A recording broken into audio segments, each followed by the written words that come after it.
राधे राधे दोस्तों, स्वागत है आप सभी का अनअकैडमी पर। मैं स्वप्निल प्यासी आप सभी का स्वागत करता हूं मध्य प्रदेश के number 1 educational channel let's crack MP exams पर, जहां पर आपको मिलेंगे हमारे टॉप एजुकेटर्स जैसे कि शुभम गुप्ता, हिमांशु तिवारी, दिनेश ठाकुर सर, राजू श्रीवास्तव मैम और अन्य सभी। मेरा नाम स्वप्निल प्यासी है। I am founder and director of Pyasi Classes Damoh. I have 5-year teaching experience. I have qualified so many exams like MP Police, MP SI, MP TET and so on. So guys, please join us on Unacademy because you will get here so many things. जैसे daily live classes, आपको यहाँ पर daily live classes मिलेंगे। You can chat with your educator, आप अपने educator से बात कर सकते हैं। You can engage in discussion, आप उनके साथ डिस्कशन में शामिल हो सकते हैं। You can ask your doubts, आप अपने डाउट्स पूछ सकते हैं। And you will also get structured courses here. All our courses are structured in line with your exam syllabus to help you best prepare for it. आपको यहाँ पर structured courses भी मिलेंगे जो आपकी तैयारी में सिलेबस के अकॉर्डिंग तैयारी करने में महत्वपूर्ण भूमिका अदा करेंगे। You will also get live test and quizzes, आपको यहाँ पर लाइव टेस्ट और क्विजेस भी मिलेंगे। Evaluate your preparation with our regular mock tests and quizzes and get detailed analysis on your performance. You will get unlimited access also. One subscription gets you access to all our live and recorded courses to watch from the comfort of any your device. So we move on to the next thing. You will also get our live classes on Plus platform. So guys, experience Plus for free and start learning from the best of us. तो आगे बढ़ते हैं।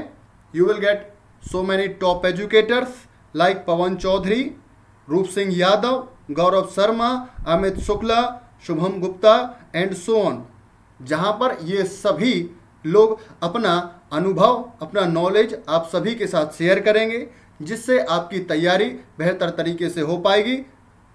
आगे बढ़ते हैं। You will also gate comprehensive syllabus.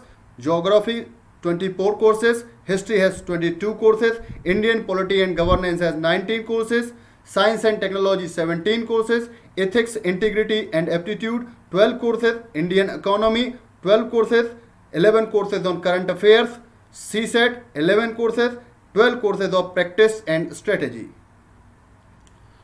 Moving on to बात कर लेते हैं यहाँ पर MPPSC और व्यापम के सब्सक्रिप्शन की। गाइज, यहाँ पर आपको 12 महीने का 7,000 और 24 महीने का 8,400। वहीं यदि हम 1 महीने की बात करें तो 1,400, 3 महीने की बात करें तो 3,500 रुपये और 6 महीने की बात करें 5,600। मैं आपको ज़्यादातर सलाह दूंगा 12 महीने का और 24 महीने का पैकेज खरीदने की। यदि आप 12 महीने का सब्सक्रिप्शन लेते हैं और यदि आप मेरा कोड यूज़ करते हैं तो आपको 10% डिस्काउंट मिलेगा। मेरा कोड है SWAPNIL स्वप्निल, मेरा कोड है स्वप्निल। तो ये 7,000 रुपये 10% डिस्काउंट काटने के बाद 6300 में मिलेंगे। और यदि आप 2 साल का यानी कि 24 महीने का कोर्स लेते हैं तो 10% के डिस्काउंट से 8400 की जगह आपको 7560 में ये पैकेज मिल जाएगा। तो प्लीज़ मेरा कोड यूज़ करें, 10% डिस्काउंट प्राप्त करें और अनअकैडमी का MPPSC एंड व्यापम का सब्सक्रिप्शन लें। ठीक है। एडमिशन प्रोसेस की बात बताऊं तो आपको करना क्या है। मेरी स्पेशल क्लासेस के लिए आपको मुझे अनअकैडमी पर फॉलो करना है। मुझे कहाँ फॉलो करना है? अनअकैडमी पर। ठीक है। और इसके अलावा आप यदि नोट्स की PDF चाहते हैं, वो बहुत ही ज़रूरी है, आपको ख़रीदना नहीं पड़ेगी, आपको ऑटोमेटिक मिल जाएगी। तो नोट्स की PDF खरीदने के लिए आपके पास टेलीग्राम होना चाहिए और टेलीग्राम चैनल पे आपको स्वप्निल प्यासी PDF नाम से मेरा सर्च करना है। ये मेरा टेलीग्राम ग्रुप है, यहाँ पर आपको सारे मेरे PDF वगैरह मिल जाएंगे। तो और मेरा नंबर ये नीचे लिखा है 8770871343। यदि आपको कोई दिक्कत आती है एडमिशन लेने में या किसी चीज़ में तो आप मुझे इस नंबर पे कॉल कर सकते हैं। नमस्कार मित्रों। इसी क्रम में आगे बढ़ते हुए पिछली क्लासेस में मैंने आपको क्या बताया था? पिछली क्लासेस में मैंने आपको बताया था एमपीपीएससी का जो प्रीलिम्स का सिलेबस है और मेंस का सिलेबस है वो क्या है, और प्रीलिम्स का और मेंस का जो एग्ज़ाम पैटर्न है वो क्या है।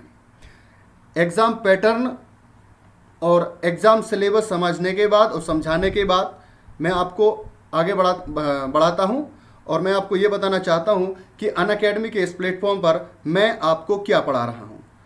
मैं आपको पढ़ा रहा हूँ लाइफ साइंस, यानी कि general science for MPPSC prelims and mains. Life science और जनरल साइंस मध्य प्रदेश के प्री और एमपीपीएससी के प्री और मेंस के लिए मैं आपको लाइफ साइंस पढ़ा रहा हूँ। लाइफ साइंस का मतलब होता है बायोलॉजी का पार्ट, वो हिस्सा जो आपकी डे टू डे लाइफ में यूज़ होता है। अभी रिसेंट की बात करें तो मेंस 2019-20 के जीएस पेपर 3 के सेक्शन ए में साइंस एंड टेक्नोलॉजी का जो पार्ट है उसकी यूनिट 1.2 जो है वो लाइफ साइंस यानी कि जनरल साइंस के कंसर्न में है, तो वो मैं आपको पढ़ा रहा हूँ। और उसके बाद आगामी जो प्रीलिम्स और मेंस होंगे 2020 के लिए, 2021 के लिए जो नया सिलेबस आया है उसके अकॉर्डिंग यदि हम बात करें तो प्री मेंस 2020-21 के लिए जीएस पेपर 3 की साइंस और टेक्नोलॉजी जो जीएस पेपर 3 है उसमें 10 इकाइयाँ हैं, और उन 10 इकाइयों में से यूनिट 3 मैं आपको यहाँ पर अभी पढ़ाना स्टार्ट कर रहा हूँ। आई होप कि मुझे पढ़ाने में मज़ा आएगा और आपको पढ़ने में मज़ा आएगा, आपको बेहतर तरीके से समझ में आएंगी चीज़ें। और यदि कोई परेशानी आपको होती है तो पीछे मैंने जो नंबर बताया है मेरे उस नंबर पे आप मुझसे कांटेक्ट कर सकते हैं। चलिए आगे बढ़ते हैं। तो उस सिलेबस के अकॉर्डिंग जो मैंने ये सिलेबस आपके सामने लिखा है मेंस का और प्रीलिम्स का, आप सिलेबस पिछली 2 क्लासेस में देख चुके हैं, तो उसको सिलेबस को मैंने अपने हिसाब से लाइफ साइंस में यानी कि बायोलॉजी में टॉपिक्स में डिवाइड किया है, और इन टॉपिक्स के अंदर मैं आपको पूरी कवरेज देने का प्रयास करूंगा, और आई होप कि वो पूरी कवरेज आपको मिले और आपके एग्ज़ाम की तैयारी बहुत ही बेहतर तरीके से हो पाए। आपको मेरे इस नोट्स को पढ़ने के अलावा कहीं और पढ़ने की ज़रूरत ना पड़े। मैंने ये अपना पूरा प्रयास मैंने आपके लिए किया हुआ है। तो चलिए देखते हैं कि कौन कौन से टॉपिक्स हैं जिनको मैंने डिवाइड किया है। तो पहला टॉपिक हम देखेंगे जो कि आपके सिलेबस में, मेंस के सिलेबस में और प्रीलिम्स के सिलेबस में स्पष्ट रूप से दिया है, वो है कोशिका संरचना एवं प्रकार, यानी कि सेल स्ट्रक्चर एंड फंक्शंस। यानी कि कोशिका से संबंधित जो भी प्रश्न प्रीलिम्स में, मेंस में बनते हैं या पिछले कई परीक्षाओं में आए हुए हैं, उनके आधार पर ये वाला chapter cell structure and function ये बहुत ही महत्वपूर्ण टॉपिक हो जाता है। जब हम कोशिका को समझ लेंगे, इसको एक विस्तृत तरीके से समझेंगे, उसके बाद हम दूसरा टॉपिक देखेंगे जिसका नाम है टिश्यू। टिश्यू का मतलब होता है ऊतक, ठीक है। टिश्यूज के बाद, ऊतक के बाद हम अपना अगला टॉपिक देखेंगे, वो होगा पाचन एवं पोषण से संबंधित, यानी कि डाइजेशन एंड न्यूट्रिशन। क्या होगा? डाइजेशन एंड न्यूट्रिशन, जिसमें हम पोषक तत्वों को, न्यूट्रिएंट्स को पढ़ेंगे, पोषण किस तरीके से होता है पौधों में और जंतुओं में, उसको भी समझेंगे। पाचन की प्रोसेस क्या है, और पाचन एवं पोषण से संबंधित मानव में जो समस्याएं होती हैं वो, उनके निराकरण और जो भी बीमारियां यहाँ पर उत्पन्न होती हैं उनको समझेंगे और उनके निदान के बारे में समझेंगे। क्योंकि मैंने पहले ही बताया है कि भले ही आप लाइफ साइंस पढ़ रहे हैं, लेकिन एग्ज़ाम कंसर्न को देखते हुए यदि हम इसको करंट अफेयर से लिंक करके पढ़ेंगे और उत्तर में लिखेंगे तो ये बहुत ही लाभप्रद सिद्ध होगा। It will be beneficial for you.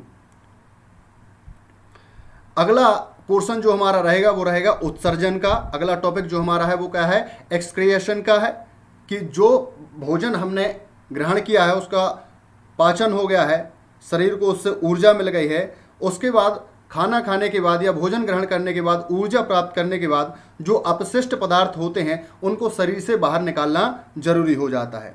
तो उत्सर्जन की प्रोसेस, उत्सर्जन को भी हम महत्वपूर्ण तरीके से समझेंगे, क्योंकि यदि हम उत्सर्जन नहीं करेंगे तो शायद हम जीवित भी नहीं रहेंगे। तो उत्सर्जन तंत्र पढ़ेंगे, यहाँ पर उत्सर्जन तंत्र से संबंधित कई बीमारियां पढ़ेंगे जो कि हमें दिक्कत आ जाती है, और उनसे संबंधित जो उपचार हैं उनको भी देखेंगे।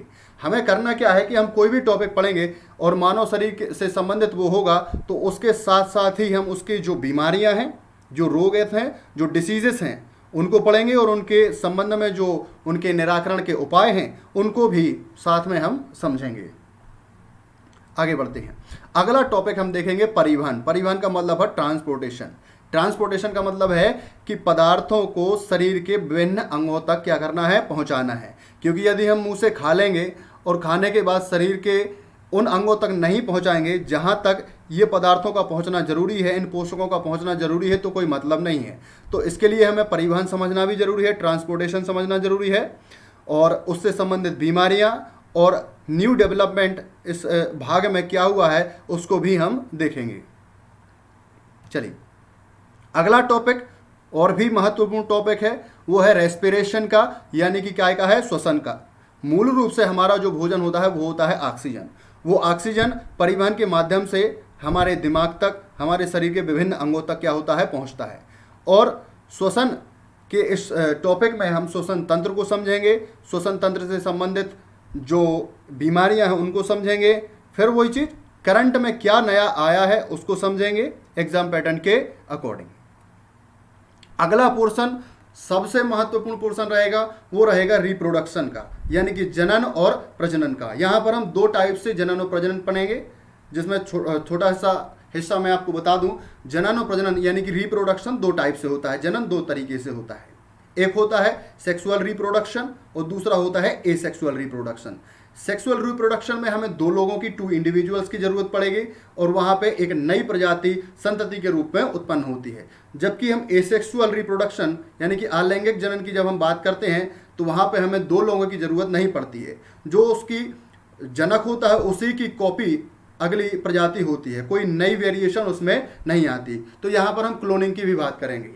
और जनन और प्रजनन से संबंधित ह्यूमंस में यानी कि मेल्स में और फीमेल्स में, नर में और मादा में क्या परेशानियां उत्पन्न हो जाती हैं, क्या दिक्कतें आती हैं, उनको समझेंगे। उनके क्या उपाय हैं वो समझेंगे, और करंट डेवलपमेंट क्या हुआ है उसको भी हम देखेंगे। ये बड़ा टॉपिक रहेगा।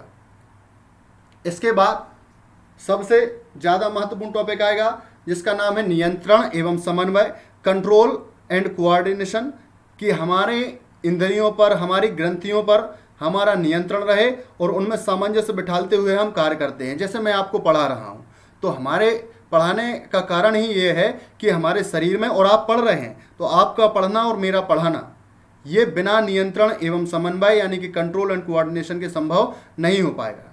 तो इसका भी पोर्शन बड़ा है, जहाँ पर नियंत्रण एवं समन्वय वाले चैप्टर में, कंट्रोल एंड कोऑर्डिनेशन वाले चैप्टर में इसको हम दो सब चैप्टर्स में डिवाइड करके पढ़ेंगे। एक जो चैप्टर रहेगा वो रहेगा आपका न्यूरॉन सिस्टम का और दूसरा रहेगा एंडोक्राइन सिस्टम का। ठीक है, आगे अगले टॉपिक पे बढ़े हम, तो वो रहेगा मानव स्वास्थ्य एवं रोग। क्या रहेगा? मानव स्वास्थ्य एवं रोग। आजकल बहुत ही ज़्यादा चर्चा में ये है। मानव स्वास्थ्य एवं रोग से सबसे ज़्यादा क्वेश्चन पूछे जाने की संभावना है, क्योंकि इस टॉपिक में हम ये जानेंगे कि मानव स्वास्थ्य क्या है, मानव स्वास्थ्य जब खराब होता है तो वो रोग हो जाता है, रोग क्या है, रोगों की प्रतिरक्षा यानी कि इम्यूनिटी क्या है। इन तीन पोर्शंस को बड़े विस्तृत तरीके से हम जानेंगे और आजकल यही सबसे ज़्यादा चर्चा में चल रहा है। तो स्वास्थ्य, रोग और प्रतिरक्षा यानी कि इम्यूनिटी। स्वास्थ्य में हम ये देखेंगे कि स्वास्थ्य का मतलब क्या है, फिर रोग का मतलब क्या है, रोग कितने प्रकार के होते हैं। तो हम देखेंगे रोग दो प्रकार के होते हैं, जिनमें हम बात करेंगे ऐसे रोग जो जन्मजात होते हैं और दूसरे ऐसे रोग जो जन्म के बाद होते हैं, जिन्हें हम उपार्जित रोग कहते हैं। उपार्जित रोगों को फिर हम दो भागों में डिवाइड करेंगे। उन्हें हम दो भागों में डिवाइड करने के बाद समझेंगे कि संक्रामक रोग हैं और दूसरे असंक्रामक रोग हैं। संक्रामक रोगों को भी हम आगे डिवाइड करेंगे, जिनमें वायरल डिसीजेज होंगी, जो वायरस से होने वाले रोग हैं, बैक्टीरियल डिसीजेज होंगी, बैक्टीरिया के संक्रमण से होने वाले रोग हैं, प्रोटोजोअन डिसीजेस होंगी, प्रोटोजोआ के संक्रमण से होने वाले रोग हैं, and so on. Viral diseases में सबसे ज़्यादा आजकल चर्चा में जो है वो क्या है, कोरोना है, एड्स है, हेपेटाइटिस है, इन सभी की चर्चा करेंगे। फिर आगे हम ट्यूबरकुलोसिस, टीबी वगैरह की चर्चा करेंगे। इन रोगों से संबंधित भारत सरकार की, मध्य प्रदेश सरकार की क्या योजनाएं हैं, यहीं पे हम ये चीज़ की भी चर्चा करेंगे जो कि आपके मेंस के थर्ड पेपर के इकाई 6 में दिया गया है। वो वहाँ पे जो पहला टॉपिक दिया गया है वो दिया गया है संक्रामक एवं असंक्रामक रोग और उनकी रोकथाम, वो भी इसी टॉपिक में कवर होगा। इसके बाद राष्ट्रीय टीकाकरण कार्यक्रम जो दिया गया है वो भी मैं ही आपको यहाँ पर कराऊंगा। कहने का मतलब है इकाई 3 और इकाई 6 मैं पूरी आपको कंप्लीट कराऊंगा। इसके बाद अगला पोर्शन जो उसमें भारत सरकार और मध्य प्रदेश सरकार की स्वास्थ्य संबंधी कल्याणकारी जो योजना है उनको भी हम चर्चा में करेंगे। और उसके बाद भारत सरकार और मध्य प्रदेश सरकार के प्रमुख जो स्वास्थ्य संगठन है उनकी भी हम आपके साथ यहाँ पर चर्चा करेंगे। तो कुल मिला के आपके पास यहाँ पर 2 चीज़ें हो जाती हैं। थोड़ी सी 2 मिनट।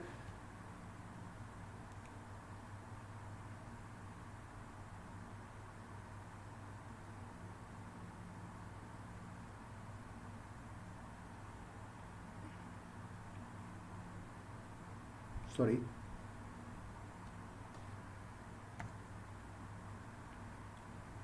दो चीज़ें यहाँ पर आपके साथ हो जाती हैं। 2 minute, I am facing some problem.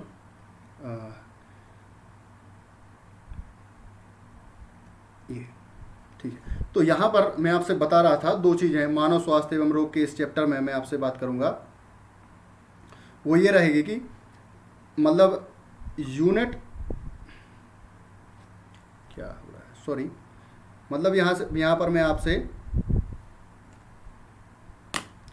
sorry guys, facing some problem. I have selected pen and pen color, yeah this is, ये ठीक है। ठीक, यहाँ पर 2 चीज़ों की मैं आपसे चर्चा करने वाला था कि इकाई मैं आपको पढ़ाऊंगा यूनिट नंबर 3 पूरा, और उसके बाद यूनिट नंबर 6। ये दोनों यूनिट मैं आपकी यहाँ पर कवर कराऊंगा जो कि जस्ट इस टॉपिक के बाद होगी। इसके बाद आपको मालूम है, इसके बाद बायोटेक्नोलॉजी और साइंस और टेक का जो पोर्शन भी इस यहाँ पे कवर कराया जा रहा है। तो उसके लिए हमें ज़रूरी है कि हम बेसिक समझें, और बेसिक का मतलब यही है जो मैं आपको लाइफ साइंस पढ़ा रहा हूँ। कोशिका का बेसिक्स बताऊँगा, डाइजेशन का बेसिक, कंट्रोल कोऑर्डिनेशन का बेसिक्स, जनन प्रजनन का बेसिक, उत्सर्जन का बेसिक, ट्रांसपोर्टेशन परिवहन का बेसिक, है ना। तो इन सब का जो बेसिक यदि आपका क्लियर हो जाएगा तो फिर आगे के पोर्शन जो आपके बायोटेक्नोलॉजी, साइंस एंड टेक्नोलॉजी के होंगे वो भी अच्छे तरीके से आपको व्यवस्थित रूप से समझ में आ जाएंगे। तो आई होप कि आपको मेरी ये बातें समझ में आई होंगी। चलिए आगे बढ़ते हैं। सबसे पहले जो हम टॉपिक उठाएंगे, टॉपिक नंबर 1 हमारा जो है वो है कोशिका। टॉपिक नंबर 1 जो हमारा है वो है कोशिका।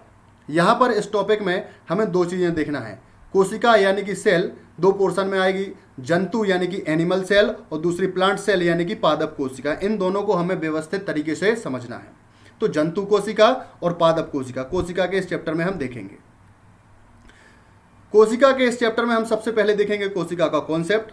कॉन्सेप्ट से कहने का मतलब है, कई बार आपको 3 मार्कर या 6 मार्कर में यदि क्वेश्चन आ जाता है कि जीवन की मूलभूत इकाई, fundamental unit of life is cell, कोशिका जीवन की मूलभूत इकाई है, तो समझाइए कि वो किस तरीके से है। यदि ये क्वेश्चन आ जाता है तो इसका कॉन्सेप्ट हम समझेंगे कि कोशिका क्या है, कोशिका।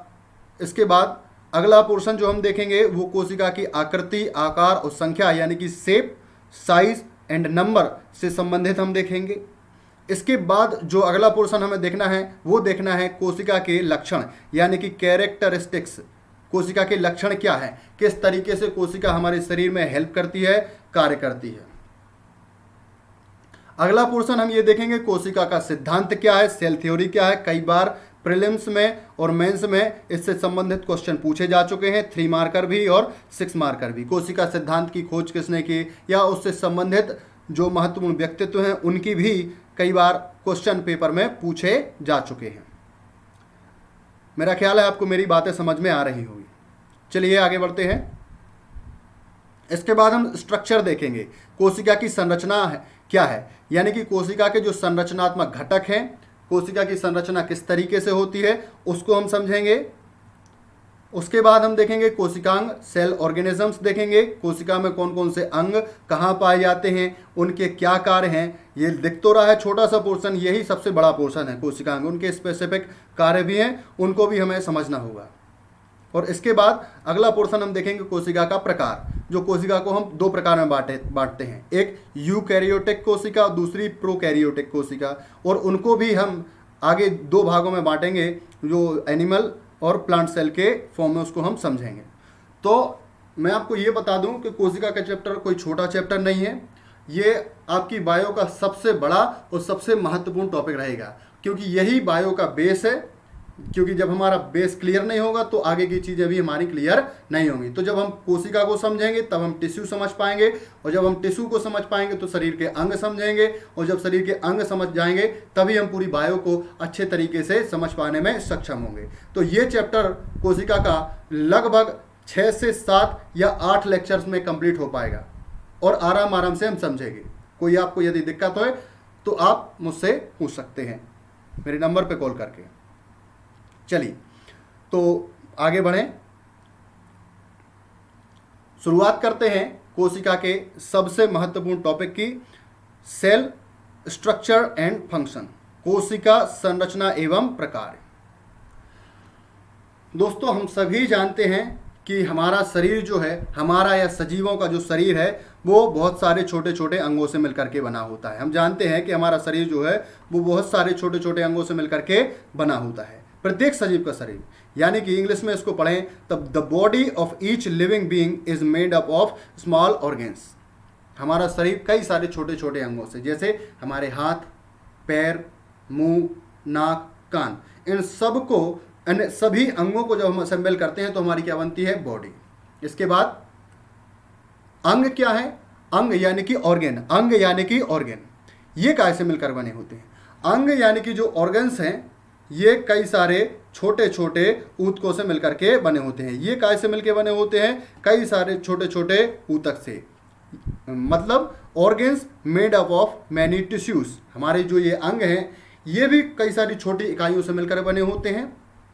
ये इकाइयाँ एक साथ समूह में मिलकर कार्य करती हैं। इन इकाइयों को हम क्या बोलते हैं? टिश्यू बोलते हैं। ठीक है, तो हमने देखा सजीव का शरीर मिलकर के बना है छोटे छोटे अंगों से, और ये अंग यानी कि ऑर्गन कई सारे ऊतकों यानी कि टिश्यूज से मिलकर के बने हैं। ऊतक यानी कि टिश्यू, टिश्यू क्या है? ऊतक क्या है? टिश्यू का मतलब है कि एक समान कोशिकाओं का ऐसा समूह जो हमारे शरीर में एक विशिष्ट कार्य करे। Tissues are group of identical cells that perform specific function. तो हमने आपको क्या बताया? एक समान कोशिकाओं का समूह, ये विशेष बात ध्यान रखें, एक समान कोशिकाओं का समूह जो कि क्या करता है? जो कि एक विशिष्ट कार्य को करता है, एक विशिष्ट कार्य को करता है। A group of identical cells that perform a specific function. तो कुल मिलाकर हमने क्या समझा? हमने समझा जो हमारा शरीर है यानी कि हमारी बॉडी है वो कई सारे छोटे छोटे अंगों से मिलकर के बनी है, अंग से मिलकर के बनी है। ये अंग कई सारे छोटे छोटे ऊतकों से मिलकर के बने होते हैं। ऊतक क्या है? टिश्यूज क्या है? ये एक समान कोशिकाओं का समूह है जो एक विशिष्ट कार्य करते हैं। तो इसको यदि हम उल्टा करके देखें तो हमने देखा कि कोशिका, क्या देखा हमने? कोशिका ये काय से मिलकर के बनी? ऊतक से। ऊतक काय से मिलकर के बने? अंग से। और इन अंगों का समूह जो है वो हमारा क्या है? बॉडी है। तो इस तरीके से हमने ये चीजें देखी। इसको आगे बढ़ाएं, उसके पहले इसको थोड़ा साफ कर लूं।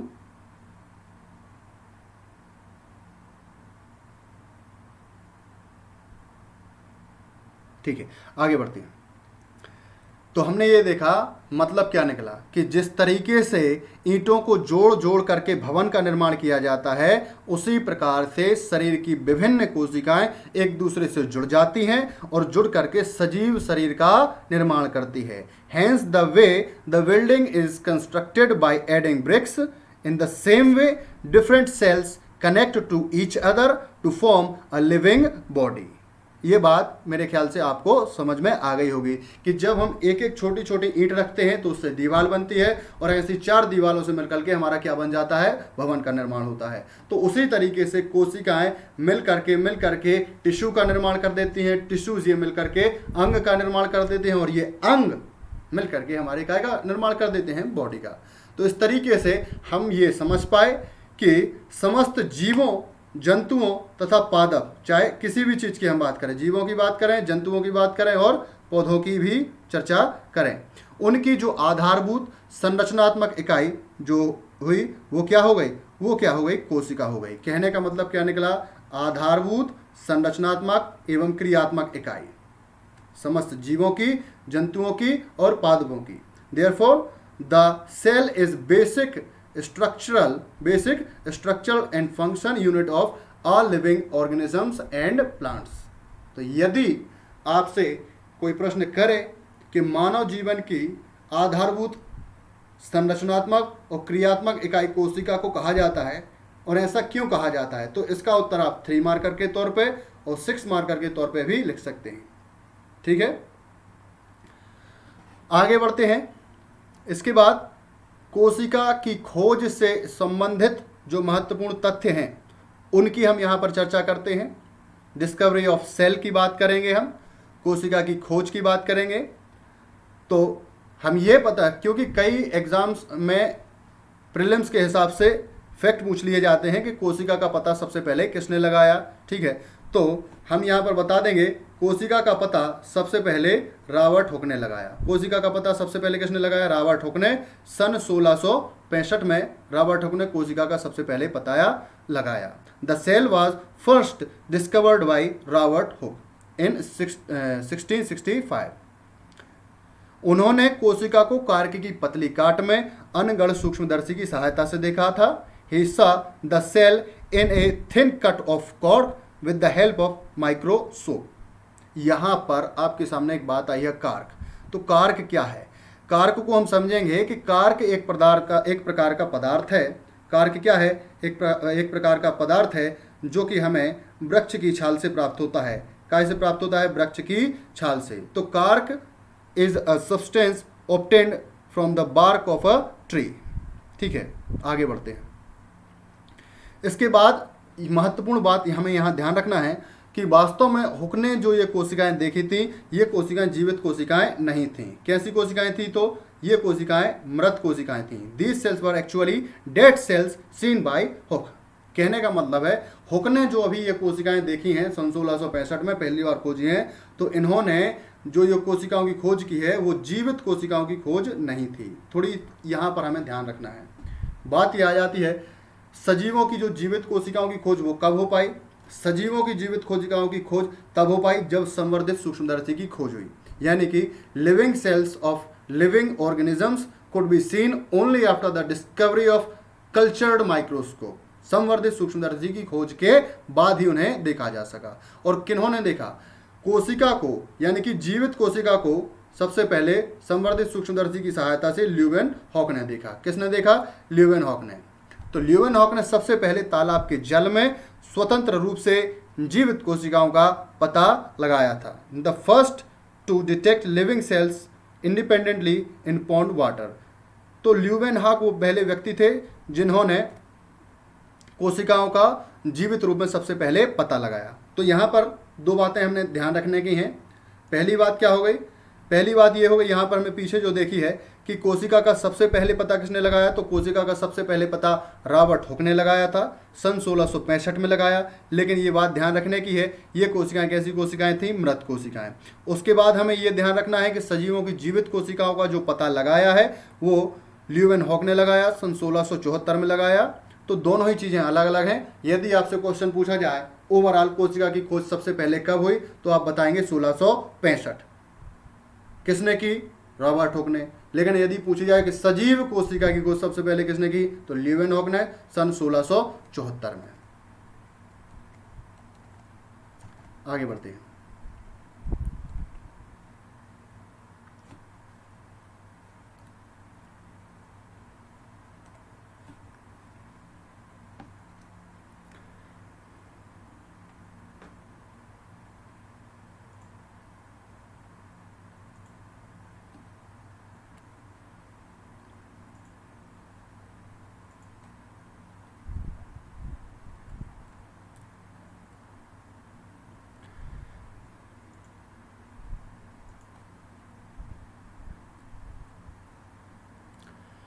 तो आज की क्लास यहीं समाप्त होती है। इसके बाद अगली कक्षाएं जिनमें हम कोशिका से संबंधित अन्य चीज़ों को समझेंगे, जिसमें कोशिका की साइज, शेप के बारे में हम जानकारी देखेंगे, कोशिका के लक्षणों को समझेंगे और कोशिका के आगे आने वाले जो चैप्टर्स हैं उनको हम समझेंगे। तो मुझसे जुड़े रहिएगा और जब आप MPPSC का सब्सक्रिप्शन लें तो ध्यान रखें आपको मेरा कोड यूज़ करना है, मेरा कोड यूज़ करेंगे तो आपको 10% का डिस्काउंट मिलेगा। तो यदि आप 1 साल का सब्सक्रिप्शन लेते हैं तो आपको 1 साल की ये फ़ीस जो है वो कितनी हो जाएगी, 6300 रुपये हो जाएगी। और यदि आप 2 साल का सब्सक्रिप्शन लेते हैं, कितने साल का, यदि आप 2 साल का सब्सक्रिप्शन लेते हैं तो यही फ़ीस आपकी घट के 7560 रुपये हो जाएगी। तो प्लीज़ ये ध्यान रखें आपको मेरा कोड यूज़ करना है जो कैपिटल लेटर्स में है SWAPNIL। ठीक है, आगे बढ़ते हैं। करना क्या है, किस तरीके से आप सब्सक्रिप्शन लेंगे, तो सबसे पहले आपको क्या करना है, आपको अनअकैडमी लर्निंग ऐप डाउनलोड करना है। अनअकैडमी लर्निंग ऐप डाउनलोड करने के बाद आपको उसमें अपना गोल चूज़ करना है। गोल चूज़ क्या करना है आपको उसमें, MPPSC एंड व्यापम, ये गोल चूज़ आपको वहाँ पे करना है। और उसमें आएगा सब्सक्रिप्शन पे जब आप आएंगे तो आपको करना क्या है, वहाँ पे आपको मेरा कोड यूज़ करना है, वहाँ आपको 10% का डिस्काउंट मिल जाएगा। यदि आप स्पेशल क्लास मेरी अटेंड करना चाहते हैं तो आप मुझे अनअकैडमी पर फॉलो करें, अनअकैडमी लर्निंग ऐप पर जाएं, मेरा नाम सर्च करें और वहाँ फॉलो करें। आपको PDF फॉर्मेट में मेरे ये नोट्स चाहिए तो आपको करना क्या है, उसके लिए आपको टेलीग्राम चैनल पे मेरे ग्रुप को ज्वाइन करना पड़ेगा। मेरा ग्रुप का नाम है स्वप्निल प्यासी PDF, ये सभी अक्षर कैपिटल लेटर्स में वहाँ पर आपको लिखने हैं। आगे बढ़ें, 10% डिस्काउंट के लिए आप मेरा कोड यूज़ करें। और यदि कोई समस्या आप आती है तो आपको स्क्रीन पर मेरा नंबर ये दिख रहा है, ये मेरा नंबर दिख रहा है, इस पर आप कॉल कर सकते हैं। लेकिन ध्यान रखना कॉल आपको क्लास के टाइम पे नहीं करना है। कॉल आपको कितने बजे करना है, दोपहर में 12 बजे से 5 बजे के बीच में। बस ये ध्यान रखें कि क्लास के टाइम पे आपको कॉल नहीं करना है। कोई भी समस्या आती है तो आप मुझे इस नंबर पे 8770 87 13 43, आई रिपीट 8770 87 13 43, इस नंबर पर आप मुझे कॉल करें और अपनी समस्याओं को समाधान करें।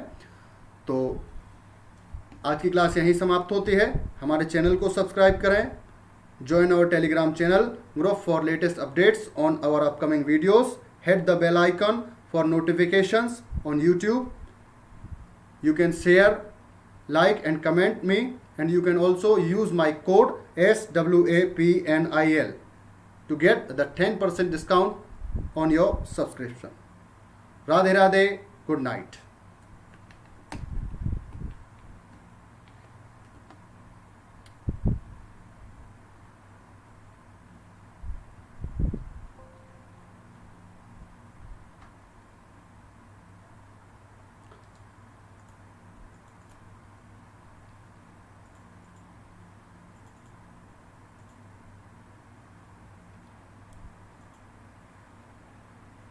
राधे राधे मित्रों, नमस्कार, धन्यवाद क्लास देखने के लिए।